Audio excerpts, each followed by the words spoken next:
It is still full steam ahead when it comes to Manchester United's football games. But with only 3 games to go until we've got an international break, a genuine break in football. We've played every 3 days now for, since January? It's been pretty exhausting even to cover, let alone play. But Man United, we moved on from what happened last weekend, and we came and we bounced back with a 4-1 win against Betis. But here against Southampton at Old Trafford on Sunday, nothing but a win will be good enough for Erik Ten Hag. And the minimum here should be 3 points for United. It's not arrogance.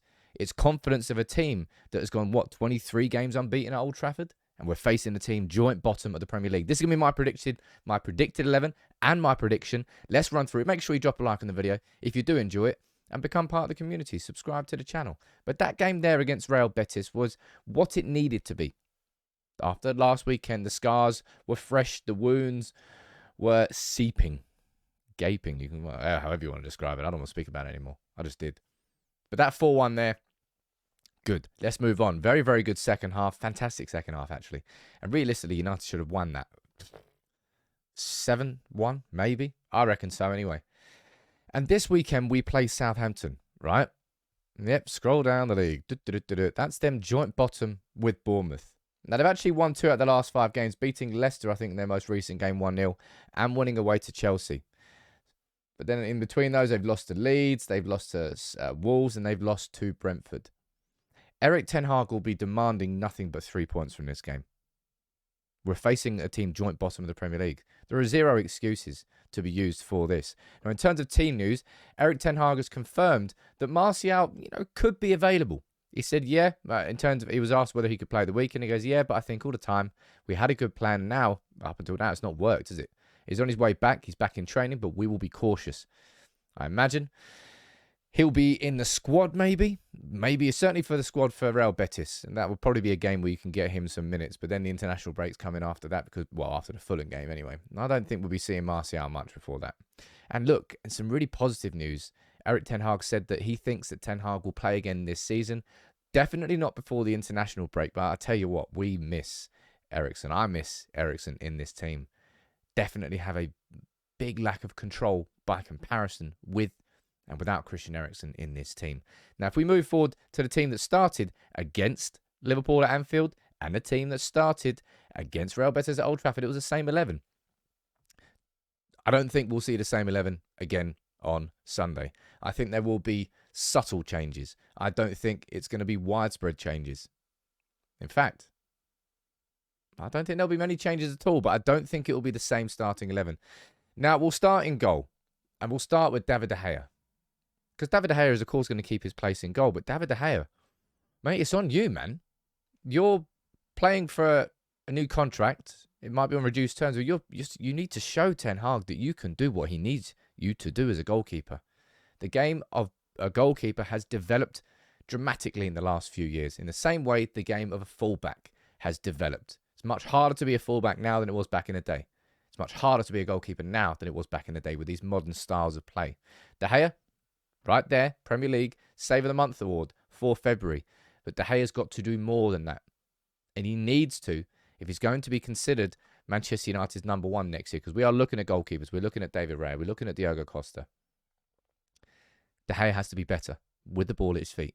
Whether you like to admit it or not, that's just the truth staring you in the face. Now, somebody who I've been surprised at in these last few weeks is Luke Shaw. I think Luke Shaw's been one of our most consistent players all season, but in these last few weeks, I have to admit, he's dropped off massively. He said that it feels like Man United have got complacent after the World Cup.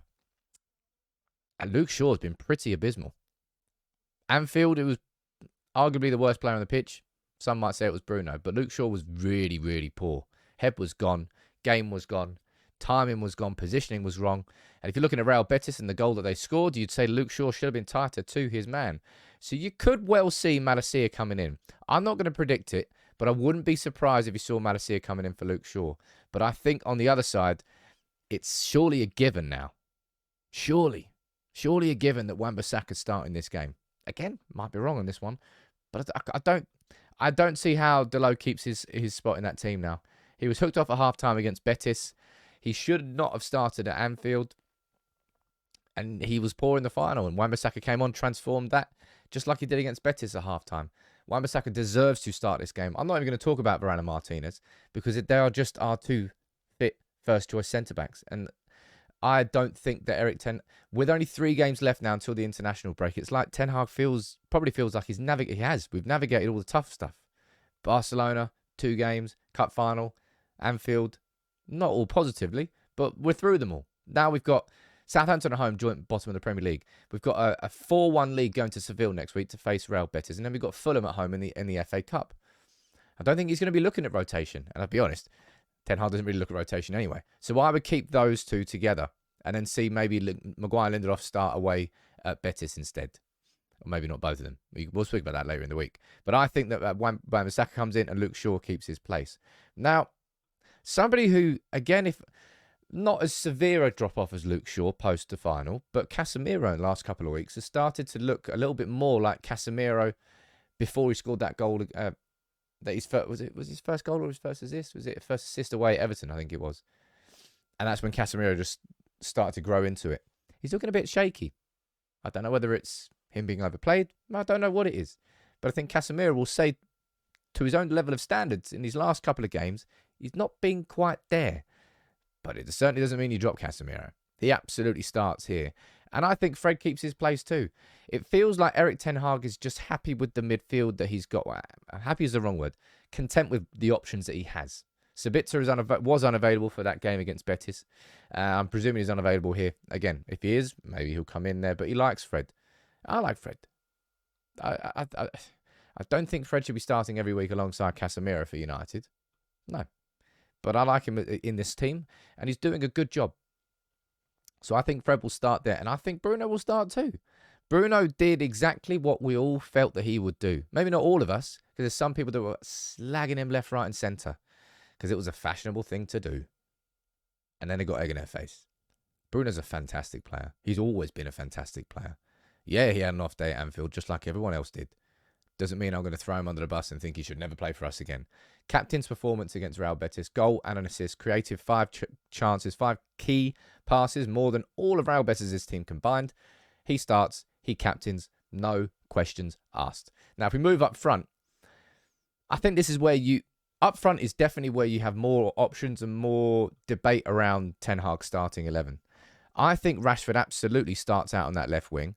I think it's an absolute guarantee. I don't see why you move that man. Now, whether or not you see Antony start on the right wing is, I suppose, a bit of a debate. It's an interesting point.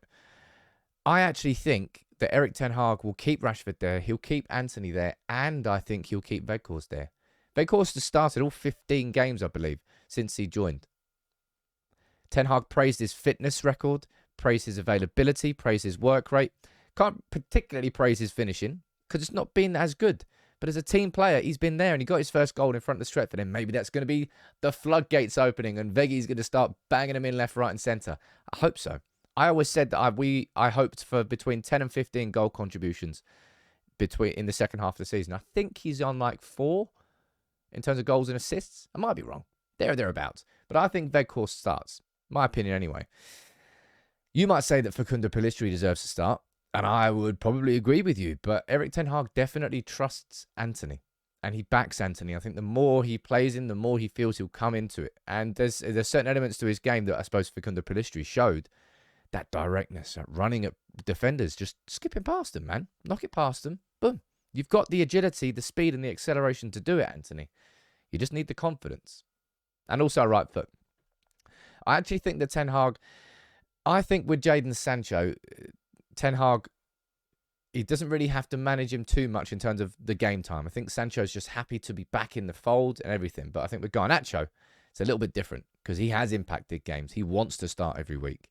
So I think that's a little bit of a harder task for Erik. I don't actually think he'll start this game. As I said, I think it's going to be a pretty much a... I've gone for 10 out of the 11, with the only change being Delo for Wan-Bissaka. Because Ten Hag likes to keep his team... You might say that it's going to be an issue for United across the course of the season. It still will be. But Ten Hag doesn't rotate very often. He trusts his players. And look, Man United, 22, 23 games unbeaten at Old Trafford? And my prediction for this game is 4-1. I think I'm going for a repeat. I'm going for a repeat of what we saw there. That was 4-1, but it could have been 7-1. Really, really, and it should have been. Really poor finishing from United in so many chances. Weghorst in particular, but Anthony missed a couple of sitters too. I back United to... Look, we're going against Southampton, joint bottom of the Premier League. United, these are the games we should be sailing through. Maybe not sailing through, but these are the games that we should be winning. No excuses, no questions asked. It's not arrogance, it's confidence in a team that across the course of the season has been delivering at Old Trafford. And on Sunday, we've got to do it again. Properly bury that result at Anfield with 2 back-to-back wins and 3 more points in the Premier League. And let's move forward. What's your prediction? What's your starting 11? As I said, I'm only making one change, and that is Wan-Bissaka coming in for Delo at right back. You can let me know what you think in the comments, as you always do. Take it easy.